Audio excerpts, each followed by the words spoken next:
Hello, everyone. This is Dorie Clark, and we are here for our weekly dose of Better, the Newsweek live stream interview show. Our guest this week is Jennifer Moss. She is the author of the new book, The Burnout Epidemic. And we are going to be talking about how to manage burnout, which I suspect is perhaps a salient topic for many of us in corporate and organizational life these days. Jennifer, so glad to have you here.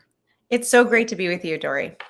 Wonderful. And for all of those who are tuning in from around the world, please type into the chat box. Let us know who you are and where you are watching from. We'd love to hear from you, and also to take your questions for Jennifer about burnout and all the ancillary topics. So Jen, the first question that I have, certainly this is a remarkably timely book. When did you come up with the topic? Was this like day one of the pandemic, you're like, yes, let's do it? Or had this been brewing previously? What is the genesis here? I'd been actually writing about burnout for maybe about 6 or 7 years, and studying workplace wellness for a lot longer than that. And what I had discovered, sort of being this person that was brought in to support happiness strategy, which was really ahead of its time. At that point, it was sort of like a nice to have, and I was there, and I was realizing that a lot of people were being given ice cream when they need water. And for me, that really stuck. I just felt like, okay, these people don't need these perks. They do at a point when they're healthy, but they're not healthy. So how do we get them there? So I started writing about it. I spent a lot of time with Harvard Business Review, sort of researching and writing with them. And then I started writing the book, and 20,000 to 30,000 words scrapped. The pandemic hit, and there was just so much tone deafness in it. It just didn't feel right. And not talking about remote work, because there was only 4% of the global workforce working remote at the time, and then 35%. So I had to sort of start new, but there was a lot of other legacy stuff and the root causes of burnout that I had included. So it has definitely been a passion project for a long time. That's great. Jennifer Moss is here with us. She is the author of the book, The Burnout Epidemic. So, an important question for most of us who are watching, much like medical students who, read the Grey's Anatomy and then are like, I think I have that. Yes. How do we know if we're burned out? I think everybody has, sort of maybe some elevated stress after the past couple of years. We kind of all want a vacation, possibly we need a vacation, but how do we actually tell if that's legitimately burned out or not? What's the definition? What's the tripwire? That is a really important question, because for a long time we've had this sort of nebulous definition of burnout, and that's played a role in people feeling stigmatized by it. And, there is a definition that was finally, created. It had been 40 years in the making, mind you, but in 2019, the World Health Organization identified burnout as institutional stress, occupational stress left unmanaged. And it shows up in these three major signs of exhaustion and depletion, and not just I'm feeling fatigued, but, waking up in the morning and feeling just like you can't get out of bed. It's really hard to make it through a day. High levels of disengagement from your work, and not like how we measure engagement and disengagement inside of organizations, but more like this mental and emotional distance from our jobs. We're not feeling like we're good at what we do anymore. We don't feel like we're adding value. We're not contributing. And then finally, this level of cynicism. So how often are we using words like, it's always going to be like this, it's never going to change, we have no control, we feel very consistent negativity towards our jobs or our workplaces.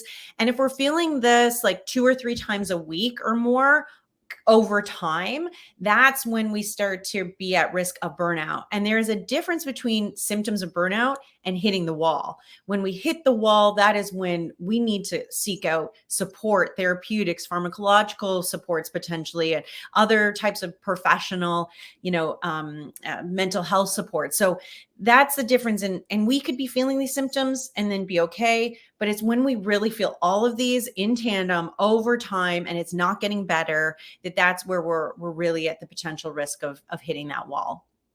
Really helpful. Thank you. We're here with Jennifer Moss. She is the author of the new book, The Burnout Epidemic.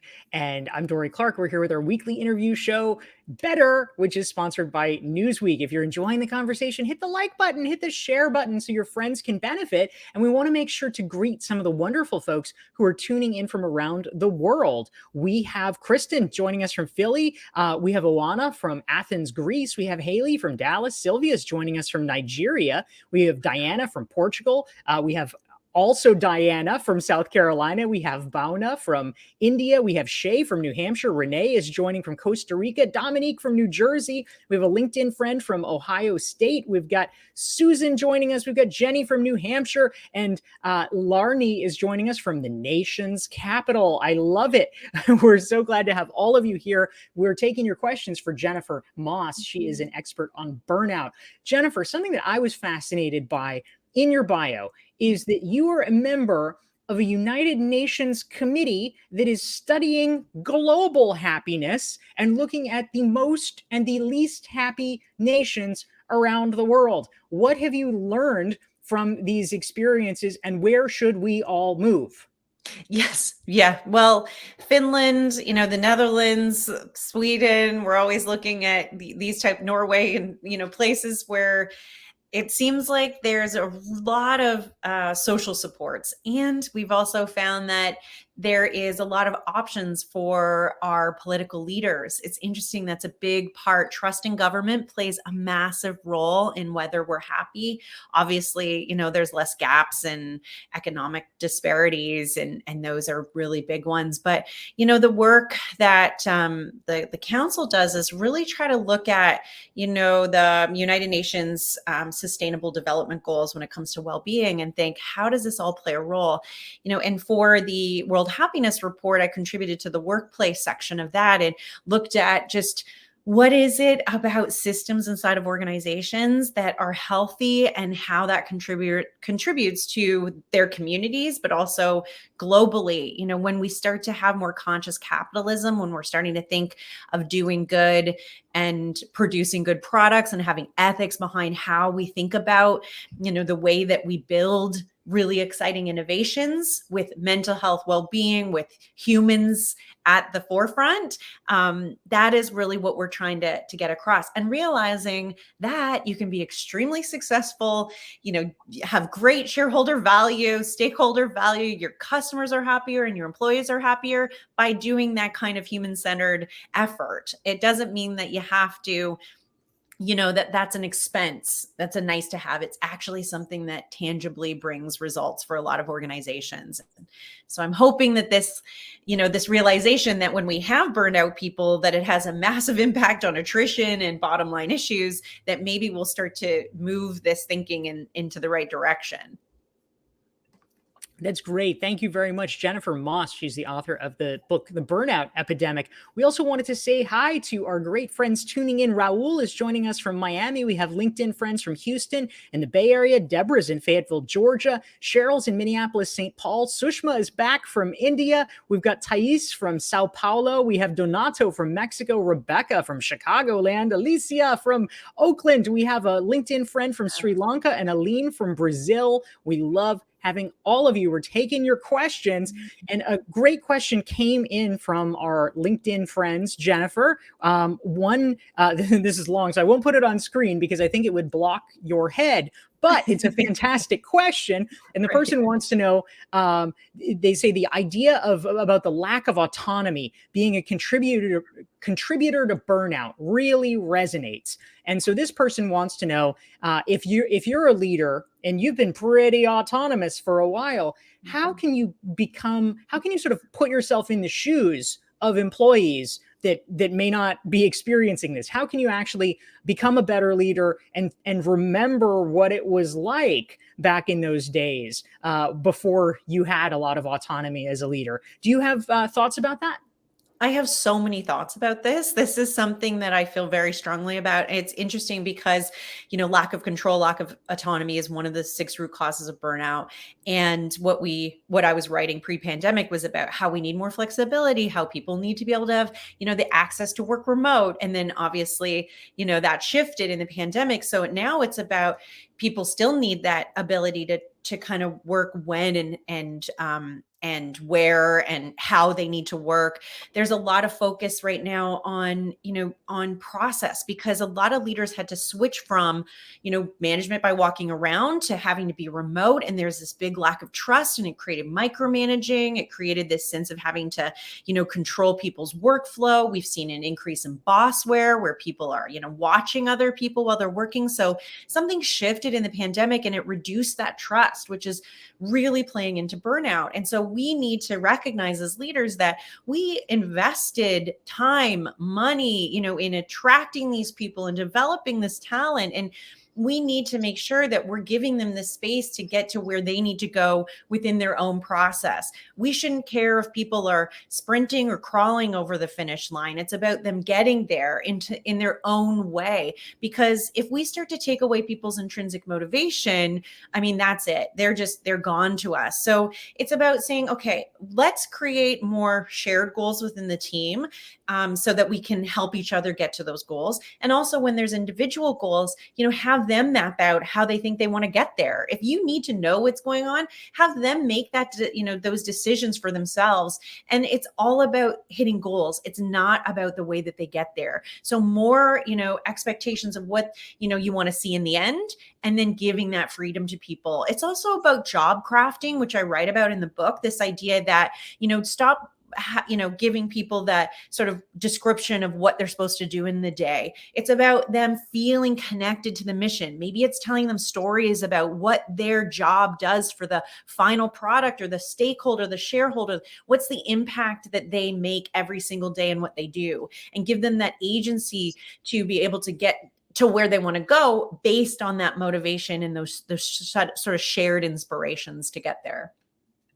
Fantastic. Thank you so much. We're here with Jennifer Moss. If you'd like to learn more about her work or her new book, The Burnout Epidemic, go to her website. It's jennifer-moss.com. And if you're enjoying these conversations, they happen every week, and you can learn more and sign up and get reminders. You can follow me on LinkedIn. Just go to dorieclark.com/LI. You can follow me there. You can also subscribe to my newsletter, where you will get reminders about these conversations. We want to say hi to some of the amazing friends who are joining us, many of whom join us every week, and we're so grateful. We have Manish joining from India. Rachel is here from Norway, and I hope Rachel is suitably extremely happy. Let's hope that is the case. Gail is in North Carolina. Vladimir is here in Angola. Davi is here from Brazil. Christine from Rochester. Allison from Dallas, Fort Worth. Susan in Nairobi. Tiago in Rio de Janeiro. Mehul from New Jersey. We have a LinkedIn friend from Northern California, one from Washington, one from London, and Regina in Calgary. We love having all of you. And we have, Jennifer, a question that came in, which I think is great, from a LinkedIn user. They are curious about new hires, people who may have been hired during the pandemic. They may have started remotely. They get onboarded to a company. They're like, what is this place? I can't even figure it out because it's just through a computer screen. What are you seeing with regard to those new hires, with regard to their rate of burnout, or how they're handling that? This is a really excellent question, because we're just getting new data in on people's experience after being hired within the pandemic. We did some novel research within the pandemic, and found that, our younger generation, or older Gen Zs, younger millennials, were really struggling as they were entering into this cycle within the pandemic, that, they were already dealing with a lot of loneliness and isolation, because there's so much more people moving into these urban centers and living alone. There's more single occupancy dwellings. So then you have this isolation piece. Then you start inside the pandemic. These are young professionals that have less agency, less ability to really be able to make decisions about workload. They're the ones too that, you go into your first job and you kind of demonstrate who you are. You're showing your brand. And we kept hearing these verbatim saying, I've started this job in a pandemic. I don't know my boss. I'm not getting one-on-one time. I don't know my coworkers. I feel like my career is atrophying. So you're seeing this demographic impacted for sure, but across the board, we measured, and other data supporting this measurement around, if you started in the pandemic, you're about 30 to to 40% on average less likely to feel connected to your coworkers. You're about 32% lonelier than if you started pre-pandemic. So there's something about seeing people in person and meeting them eye to eye and having that connection, and then, using technology to augment that relationship. So many people love this story. I love your Cat attack. I have Cat my attack. dog in the background too. But I love that what we're realizing is that we have totally, swung the pendulum too far in the other direction. We have made it so that there's just no relationships and no effort to make work fun. And there's no levity, there's no serendipity, there's none of those things that actually are the thing that makes work fun.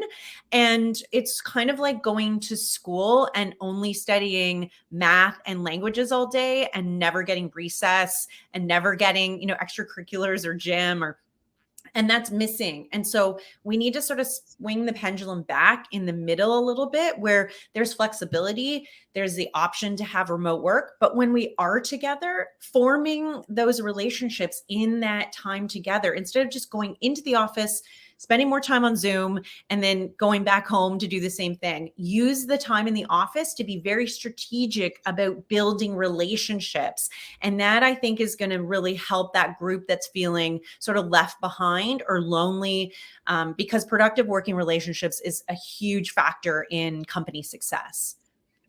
Yeah, this is so true. We're here with Jennifer Moss. She's the author of the new book, The Burnout Epidemic. And I'm curious if for those of you who are tuning in, please type into the chat box. Let us know. Are you feeling burned out, or did you feel burned out during the pandemic? Where are you on the spectrum, on a 1 to 10 spectrum? How burned out are you at this moment? We're curious. We'd love to hear what you are experiencing. I'm seeing lots of great comments thanking Jennifer for her observations. And we want to say hi to some of the great friends who are joining us. Ryan is here from Washington State. Christian is tuning in from Alaska. Mona's in North Carolina. Jayanta is joining us. We have a LinkedIn friend from Florida. Sarah from California. Jeanette from Chile. We have Begum from Turkey. We have Yassine from Morocco. Sam from Salt Lake. And we have Rudy from France. Thank you all for joining us. We love it. And a question came in, Jennifer, from Haley. And Haley wants to know, how do you help managers who are working remotely with burnout, but the leaders are the problem? The leaders are driving this culture of being always on. And if you are the low man on the totem pole, there may not be, or there may not at least feel like, a lot you can do about it. If you want to be part of this culture, you've got to keep up. If you're feeling burned out, what do you do in those circumstances? We'd love your thoughts. I get this question all the time because this is the major problem. It's actually why I wrote the book in the way that I did. There's a lot of very important and helpful books on how to deal with your own burnout, but I wrote this book for managers to say, come on, we need accountability and leaders and organizations, because you need to model the change. You need to change the legacy. And if you don't model self-care, you don't model, managing workload, if you don't manage these ways of solving for this problem, employees can't be what they can't see. There's constant invisible pressures. You say, don't answer your email on the weekends and in the evenings, but I'm going to do it, or not on vacation, but I'm going to, that is not healthy. And so I've been really advocating for leaders to adjust, which is very difficult for them because they do have more autonomy to take breaks when they need it. And so they get to work when they want to work.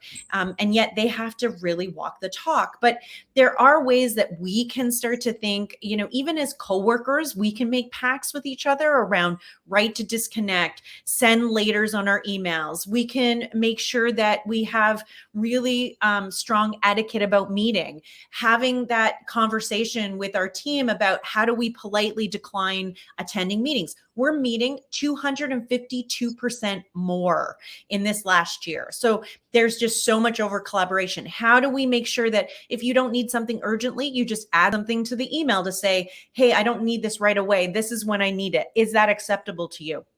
It's just about like grandma's rules, having etiquette, being kind to each other, taking a couple extra minutes to give space, making sure that you don't think that everything's urgent. One of the byproducts of the pandemic has been that we have a sense of urgency all the time. And we're sort of living like that in our lives. Every single thing that comes through, even if it isn't urgent, we respond to it urgently. So try to give yourself that digital detox where you set a bedtime app, for example, and just be off. Use your out of office in the middle of the day to say, and not a week, not on vacations, in the middle of the day to say, I'm working on a heads down project. I just need an hour. I'll respond to your emails then. And then you can actually turn off the ping so your body doesn't flood itself with cortisol every time it hears a ping. So these are small, tiny habits. They're not going to solve institutional stress. Your boss has to do that, or your organization overall needs to do that. But these are just small, tiny hacks that we can start to embed so that we can be kinder to each other and give ourselves a little bit of a rest.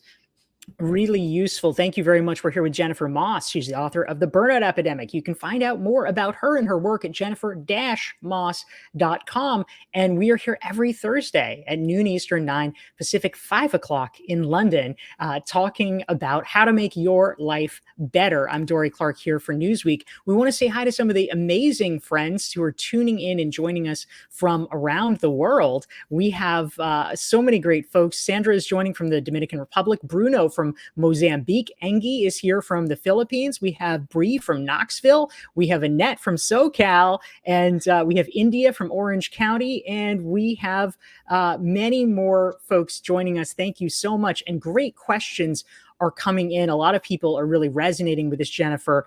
We have one LinkedIn friend saying, I am so burned out that I'm at my last 2 weeks of work, freaking out about finding a new role, but I realize remote work is not for me, at least not full time. I think probably, some people are loving remote work and other people are finding that it actually exacerbates their stress. So a lot of different reactions to all of this. I am curious about your perspective, Jennifer, on another question. Alicia wants to know, if you have an employee, let's say you're a manager, and if you have an employee that is just so burned out that they have lost access to their motivation. It's not even that, they can't get motivated. It's like their motivation is in another galaxy. Yeah. What do we do about that? How do we help this person? Can we help this person?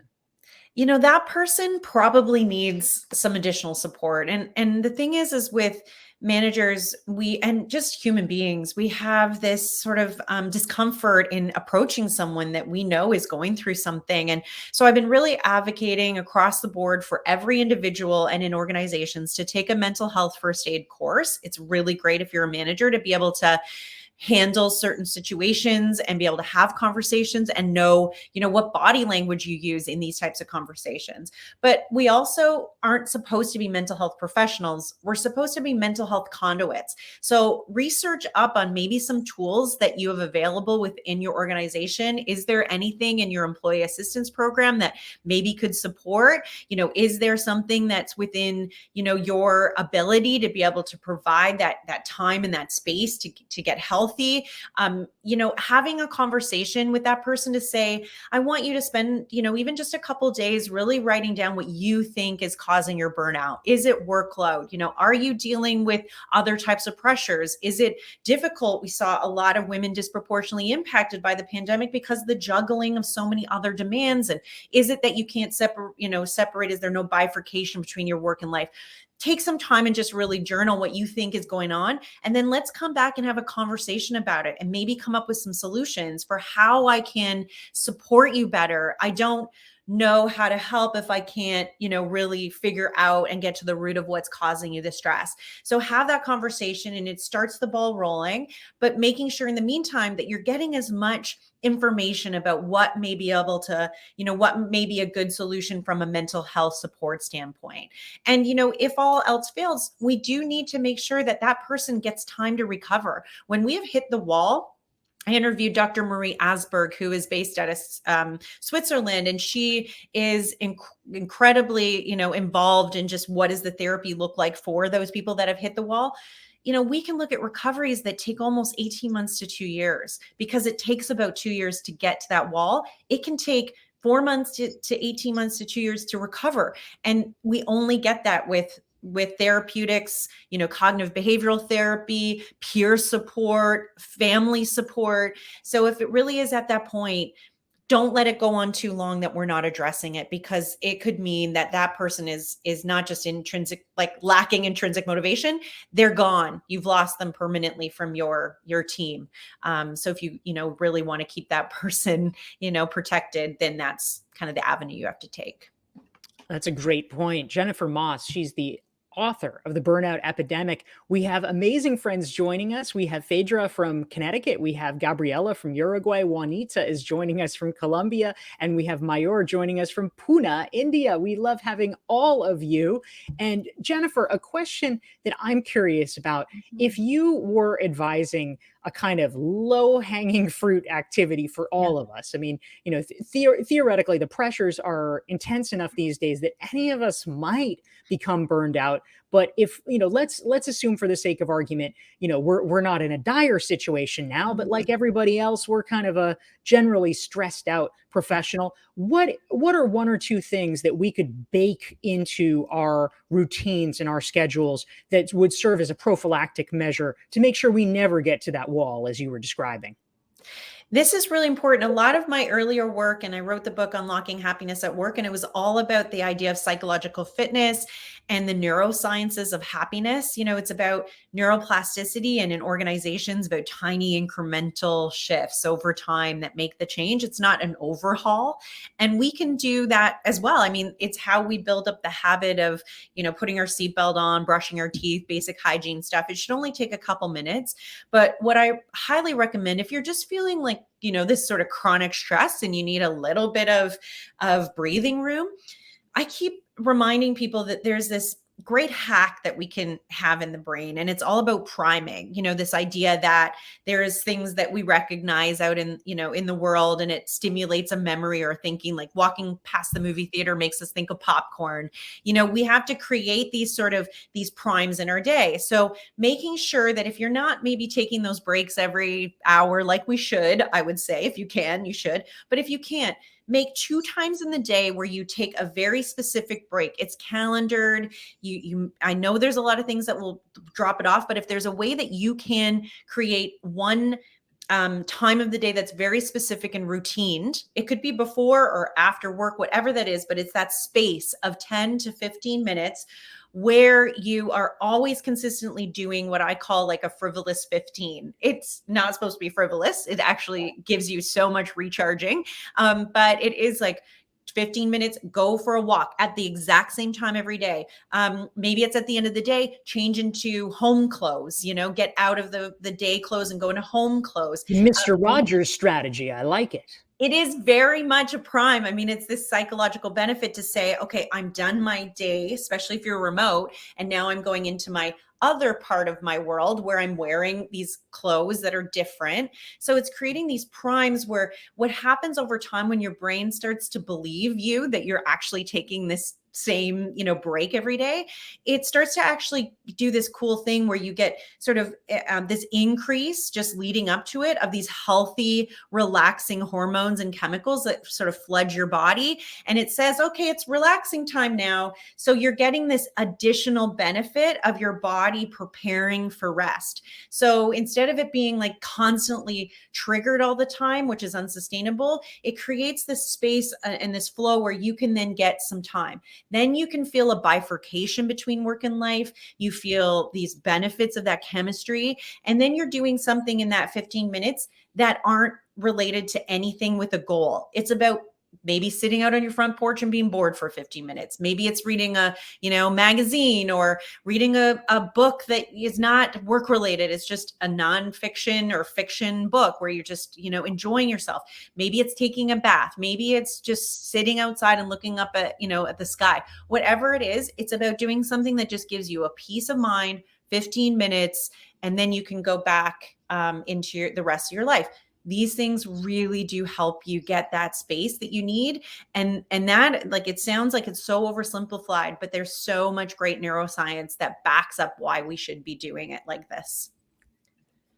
So useful. Thank you very much. This is Jennifer Moss. You can learn more about her and her work at jennifer-moss.com. She's the author of the new book, The Burnout Epidemic. We want to thank all the wonderful friends tuning in. We had Henry joining us from Oakland, Shashitara from Houston, Linda from Boston, Ernesto from Miami, and all of you. Thank you for joining us. We're here every Thursday, noon Eastern, 9 Pacific. If you've enjoyed the conversation and want friends to benefit from Jennifer's insights about burnout and how we can all take better care of ourselves, hit the like button and hit the share button. And Jennifer Moss, thank you for joining us. Thank you. Thank you so much. And thank you all for joining in. It was incredible to see how far reaching this conversation goes. So thank you. Thank you all, and we'll see you next week.